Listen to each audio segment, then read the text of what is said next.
Socio religious reform. देखिए, modern history में यानी आधुनिक भारत में भारतीय समाज इससे पहले दो वर्गों में बटा हुआ था, यानी दो समुदाय थे, हिंदू और मुस्लिम। चूंकि मुसलमान आक्रांताओं ने यहां इतनी लूट मचाई, हिंदू सशंकित थे और अपने धर्म को बचाने के लिए वो हर संभव प्रयास कर रहे थे। बहुत भारी मात्रा में दबाव डालकर कन्वर्ट किए जा रहे थे। औरंगजेब के काल में, बाबर के काल में हजारों हिंदू मंदिरों को तोड़ा गया। इसलिए धर्म को लेकर काफी ये संवेदनशील थे, सेंसिटिव थे। जब यूरोपीय आए तो शुरू में व्यापार करने लगे और विशेषकर जब अंग्रेजी शासन हुआ तो ये हिंदू समाज के बहुत सारी ऐसी कृतियां थी जिस पर मजाक बनाने लगे, जिनमें सबसे पहला था आपका मूर्ति पूजा, धर्म, छुआछूत, जाति प्रथा, ये सारी व्यवस्थाओं पर वे मजाक बनाने लगे। अगर हम सोशियो रिलीजियस मूवमेंट की बात करें, उसके बदलाव की बात करें, तो सबसे पहले हम देखेंगे कि ब्रिटिश रूल का क्या प्रभाव। अंग्रेज जब भारत में आए तो उस समय जो मुस्लिम शासकों द्वारा हिंदुओं पर दबाव दिए जा रहे थे वो एक कम हुआ। ये हिंदुओं के लिए फायदेमंद हुआ, यानी अब हिंदू और मुस्लिम दोनों एक बराबर हो गए। चूंकि 400 वर्षों तक मुस्लिम सत्ता रही, 400 यूं कहिए कि 1200 से 1600 तक, तो जब मुस्लिम सत्ता इतनी प्रभावी रही तो हमारे स्टडीज की जो पद्धतियां हुई या भाषा जो है वो प्राचीन में संस्कृत थी, इसके बाद पाली हुई, पाली के बाद अपभ्रंश, अवहट, पुरानी हिंदी वगैरह बदलते बदलते फारसी तक आ गई, यानी पर्शियन लैंग्वेज चालू हो गया और अंततः उर्दू भाषा। उर्दू कोई भाषा नहीं है, एक्चुअली यह भारत के मेरठ के खड़ी बोली और फारसी भाषाओं को मिलाकर यह केवल हिंदुस्तान और पाकिस्तान में बोले जाते हैं। तो ब्रिटिश रूल से आने से एक हुआ कि हिंदू मुस्लिम बराबर कटघरे पर गए। यहां पर जब ईस्ट इंडिया कंपनी की शासन हुई तो कंपनी ने कहा कि हम शिक्षा के नाम पर प्रति वर्ष 1 लाख रुपए खर्च करेंगे और उसने 1 लाख रुपए धर्म परिवर्तन पे खर्च किए। अब यहां देखिए कि इससे जुड़ा यह है कि भारत में अगर देखिएगा ईसाईकरण की सबसे ज्यादा समस्या कहां है? नॉर्थ ईस्ट में, और नॉर्थ ईस्ट में लिटरेसी कितना है? 90% प्लस है। क्यों? क्योंकि यहां पे जितनी भी ईसाई मिशनरियों ने जाकर अपना शिक्षा का माध्यम इंग्लिश रखा और नागालैंड, मिजोरम 94-96% यहां पे लिटरेसी है। कारण यही है कि ईसाई मिशनरी जाकर इधर पढ़ाने, जो 1 लाख रुपया खर्च करना था। अब देखिए एक सिंपल सा चीज समझिए कि खास करके अगर झारखंड में देखिएगा तो ट्राइबल्स लोगों का खाने का ठिकाना नहीं था। अंग्रेजों ने क्या किया कि बहुत सारे चर्च और मिशनरियों ने संडे को एक दिन रखा और संडे को क्या करना है? एक कैंडल जलाना है जो कि चर्च की तरफ से दिया जाएगा, और जब चर्च आप कैंडल जलाइएगा तो आपको 5-6 केजी आपको अनाज मिलेगा। अब एक सप्ताह 5 केजी मिल गया तो उनको बहुत बड़ी, करना कुछ नहीं है, केवल एक बार ऐसे करके चला देना है। इन्होंने ये भी शर्त रखा कि आप जो ट्राइबल साधना या नेचर का पूजा करते हैं, हैमरम रहे, टिग्गा रहिए, जो रहना है, लेकिन आप ये ईसाई बन जाइए, क्रिश्चियनिटी को अपना लीजिए। और हुआ भी यही। बाद में इन लोगों ने एक रूल्स भी बनाए कि जो क्रिश्चियन रहेंगे उनको पुराने धर्म मानने में कोई दिक्कत नहीं और उन्हें जो लाभ मिल रहा है वो भी मिलता रहेगा। आज भी आप देखिएगा कि जो लोग क्रिश्चियन में कन्वर्ट हैं उन्हें एसटी का लाभ ऑलरेडी दिया जा रहा है। तो इसमें सबसे ज्यादा कौन माइग्रेट हुए? एसटी। लेकिन यहां पर यह था कि हमारे यहां बहुत सारी कुरीतियां हैं। एक तो कि हमारे देवताओं की संख्या निर्धारित नहीं थी। कोई कहता था, अंग्रेजों ने इसे 33 कोटि कहा। कोटि मतलब करोड़ होता है और कोटि मतलब प्रकार भी होता है, तो इसको डिफाइन कोई नहीं कर सका। धर्म बराबर तख्ते पर आ गया। एकेश्वरवाद के सिद्धांत, तो राजा राम मोहन राय उभर गए। तो वेस्टर्न कल्चर में क्या था कि केवल संडे को, और वो भी गॉड के पास प्रे करना है। हमारे यहां ट्रेडिशनल था, परंपराएं बहुत थी। 16 प्रकार के संस्कार थे। लोग संस्कार के पूरा करने के चक्कर में गरीबी और गरीबियों की 8-10 बच्चे हो जाते थे, उनका संस्कार वो कैसे इतना पूरा कर सके, इसलिए ये एक बहुत बड़ा बदलाव है। तो वेस्टर्न कल्चर आने से इन लोगों को लगा कि अंग्रेज लोग थोड़ा डेवलप हैं, अच्छी सोसाइटी मेंटेन करते हैं और हर चीज बहुत ज्यादा तार्किक स्वभाव से। हम लोग कभी ईश्वर को देखे हैं, इस प्रकार से उन लोगों ने मैनिपुलेट किया और हमारे साथ क्या हुआ कि हम अपने धर्म के प्रति ही संदेह के कटघरे में खड़े हो गए। तब इस धर्म को बदला तो नहीं जा सकता है, सुधार किया जा सकता है। तो इस सुधार करने वाले जो पहले व्यक्ति थे वह थे राजा राम मोहन राय। इसे इंडियन अग्रदूत या रिफॉर्मर ऑफ इंडियन सोसाइटी के नाम से जाने जाते हैं। भारत के सामाजिक सुधार आंदोलन के जनक इन्हें ज्यादातर जाना जाता है। ये भारत के सामाजिक सुधारक रहे राजा राम मोहन राय। इनके व्यक्तिगत जीवन के बारे में कि इनका जन्म 14 अगस्त 1774 के राधानगर में हुआ था, जो कि बंगाल के हुगली जिले में आता था। ये हुगली डिस्ट्रिक्ट में पड़ता था। इनके पिता का नाम रामाकांत राय और माता का नाम तारिणी देवी थी। इनकी तीसरी पत्नी थी उमा देवी, थर्ड वाइफ थी, और 2 बच्चे थे, एक राधा प्रसाद और दूसरा राम प्रसाद। राजा राम मोहन राय के बारे में कहा जाता है कि जब ये बचपन में थे तो उनकी लालन पालन उनकी भाभी की थी, और जब भाभी की थी तो उनके भैया बीमारी के कारण डेथ कर गए और उनके सामने ही उनकी भाभी जो मां समान थी उन्हें सती बनना पड़ा।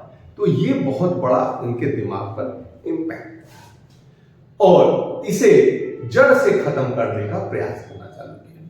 राजा राम मोहन राय बहुत ज्ञानी थे। उन्होंने इंग्लिश कोलकाता से पढ़ा, पटना से फारसी की पढ़ाई की, बनारस से संस्कृत पढ़े, हिब्रू यानी 7-8 भाषाओं के जानकार थे। उन्होंने सबसे पहले लॉर्ड विलियम बेंटिक की सहायता से सती प्रथा को, सती सिस्टम को एबॉलिश किया, हटाया। ये सती एक प्रथा थी जिसमें हिंदुओं में खास करके ऊंची जातियों में यह ज्यादा प्रचलित था कि अगर पति की डेथ हो जाती थी तो पत्नी उसके गोद में लेकर पति के साथ अग्नि में चल जाती थी। इसे सती कहा जाता था। 1828 में राजा राम मोहन राय ने ब्रह्म समाज की, ब्रह्म समाज, ब्रह्म का मतलब होता है ज्ञान, एक ऐसी समाज जो लोगों को ज्ञान दे। इसमें इन्होंने जो मूर्ति पूजा उसका खंडन किया, एक ही भगवान के प्रति आस्था रहने को किया, और इनके प्रयास से लॉर्ड विलियम बेंटिक ने सती को एबॉलिश किया। बहुत सारे बदलाव समाज में है। राजा राम मोहन राय को अकबर सेकंड, उस समय भारत के सम्राट थे, मुगल सम्राट अकबर द्वितीय, उन्होंने अपने पेंशन बढ़ाने के लिए, अपना जो उन्हें मिल रहा था एनुअली पेंशन, उसे बढ़ाने के लिए ब्रिटेन भेजा। उनके एम्बेसडर बन के ब्रिटेन गए और वहां जाने के बाद एम्स्टर्डम में उनकी मृत्यु हो गई 1830। अब ब्रह्म समाज को आगे बढ़ाने का काम देवेंद्रनाथ टैगोर ने किया। देवेंद्रनाथ टैगोर 1848 तक सक्रिय रहे। कहा जाता है कि देवेंद्रनाथ टैगोर ने अपने पिताजी की अंतिम क्रिया भी नहीं की, कहा कि वो सब ढकोसले हैं। इसके बाद केशव चंद्र सेन आते हैं और केशव चंद्र सेन जब ब्रह्म समाज में आते हैं तो उन्होंने ब्रह्म समाज को बहुत आगे बढ़ाया। कहा जाता है कि केशव चंद्र सेन ब्रह्म समाज की जो लड़कियों की शादी कम उम्र में करने से मना की बात कही गई थी, उन्होंने अपनी 8 वर्षीय बेटी का विवाह कूच बिहार के राजा के बेटे से कर दिया, जिससे काफी बदनामी हुई और ब्रह्म समाज 2 भागों में टूट गया। एक आदि ब्रह्म समाज, एक भारतीय ब्रह्म समाज, जिसे साधारण ब्रह्म समाज कहा गया है। और ब्रह्म समाज 1858 तक केशव चंद्र सेन के हाथों में रहा। अब इसी प्रकार जो ब्रह्म समाज के अनुरूप कई प्रकार के अलग अलग जगहों पे संस्था बने, उसी में से एक था प्रार्थना समाज। प्रार्थना समाज के संस्थापक आत्माराम पांडुरंग और महागोविंद राणा थे। महादेव गोविंद राणा ने 1849 में किया। इसी आधार पर एक और समाज का गठन हुआ जिसका नाम था आर्य समाज। आर्य समाज के फाउंडर स्वामी दयानंद सरस्वती थे। इनका बचपन का नाम मूल शंकर था और 1824 में इनका जन्म। उनकी बहन की मृत्यु के बाद ये काफी निराश हो गए और घर से बाहर निकल गए। बाहर निकलने के बाद इन्होंने हिंदू धर्म को जानने का प्रयास किया और तब इन्होंने देखा कि हम अपने कृत्यों से बाहर जा रहे हैं। तब इन्होंने 1875 में आर्य समाज की स्थापना की और लोगों को वेद पढ़ने के लिए प्रेरित किया। इन्होंने स्लोगन दिया, गो बैक टू वेदास। 1883 में स्वामी दयानंद सरस्वती की मृत्यु हो जाती है। इन्होंने सत्यार्थ प्रकाश के माध्यम से लोगों को जागृत करने की कोशिश की। दयानंद सरस्वती की मृत्यु होने के बाद अब आर्य समाज जो लाला हंसराज और उनके मित्र के हाथों में चला गया। लाला हंसराज ने 1886 में लाहौर में दयानंद एंग्लो वैदिक स्कूल की स्थापना की, जो वर्तमान समय में डीएवी के नाम से है। और 1902 में देहरादून में इसी इंस्टीट्यूट को फिर से खोला। तो ये हमारे समाज सुधारक प्राथमिक थे जिन्होंने धर्म को जो धर्म में कमियां थी उसको उजागर किया और लोगों के समक्ष लाया। आज समाज में जितने ढकोसलापंथी थे, पाखंड थे, उसको दूर करने के उपाय दयानंद सरस्वती ने किया। उन्होंने कहा कि वेदों में दिए गए आचरण का अनुपालन कीजिए और उसे आगे बढ़ाइए। इसके बाद आता है स्वामी विवेकानंद। सामाजिक उत्थान में दूसरा सबसे बड़ा नाम आता है स्वामी विवेकानंद। स्वामी विवेकानंद का बचपन का नाम नरेंद्र दत्त था। उनके गुरु रामकृष्ण परमहंस थे और उनकी पत्नी शारदा। विवेकानंद प्रतिभावान व्यक्ति थे। अपने गुरु के इच्छानुसार वह विश्व धर्म सम्मेलन में भारत को रिप्रेजेंट करने के लिए शिकागो गए। 1893 इनका जन्म 1863 में कलकत्ता में हुआ था। शिकागो में उन्होंने भारत का पक्ष रखा और उस धर्म सम्मेलन में एक भारत की नई पहचान मिली। भारत में आकर वह धर्म प्रचार में लग गए। कर्म योग, भक्ति योग, ज्ञान योग जैसी कई पुस्तकें लिखी। उन्होंने अपने गुरु की मृत्यु के बाद रामकृष्ण मिशन की स्थापना 1887 में की। फिर उन्होंने दोबारा 1899 में यूरोप गए, वहां से पेरिस गए और फिर वापस आए। इन्होंने धर्म के प्रचार किए। दक्षिण भारत में कन्याकुमारी में एक तपस्या स्थल है जिसे विवेकानंद मेमोरियल रॉक के नाम से जाना जाता है। इसके बाद आता है सत्यशोधक समाज। 1873 में ज्योतिबा फुले ने महाराष्ट्र में इसकी स्थापना की। नेक्स्ट है डिप्रेस्ड क्लास मिशन सोसाइटी, जिसके फाउंडर हैं वी.आर. शिंदे और 1906 में इन्होंने बॉम्बे में इसकी स्थापना की। एक विदेशी चेतना यानी मेडिटेशन पर आधारित नई फिलॉसफी के साथ थियोसॉफिकल सोसाइटी है, जो कि 1875 में न्यूयॉर्क में स्थापित की गई थी। उसकी एक शाखा अडयार यानी मद्रास के पास ऑलकॉट ने 1879 में की। इसी को प्रचार करने के लिए एक आयरलैंड की महिला एनी बेसेंट आई और उन्होंने भारत में आके भारतीय संस्कृति से ओतप्रोत हुई और थियोसॉफिकल सोसाइटी को आगे बढ़ाकर होम रूल इंडिया के स्थापना। इन्होंने भारतीय राजनीति में बहुत बड़ा योगदान दिया। इनके और तिलक के प्रयास से 1916 का लखनऊ समझौता एक साथ हुआ। 1917 में भारतीय कांग्रेस आईएनसी की पहली अध्यक्षा बनी श्रीमती बेसेंट। ये पहली महिला अध्यक्षा हैं जो भारत की कांग्रेस में बनी। एनी बेसेंट के भारत में काफी योगदान है। कॉमनवेल्थ और न्यू इंडिया नामक दो पत्रिकाओं के माध्यम से लोगों के बीच राष्ट्रीय चेतना को जागृत किया। यंग बंग मूवमेंट या young Bengal movement, H B. Derozio, Henry Vivian Derozio के नाम से जानते हैं, या एक घड़ी बेचने के लिए भारत में आए थे।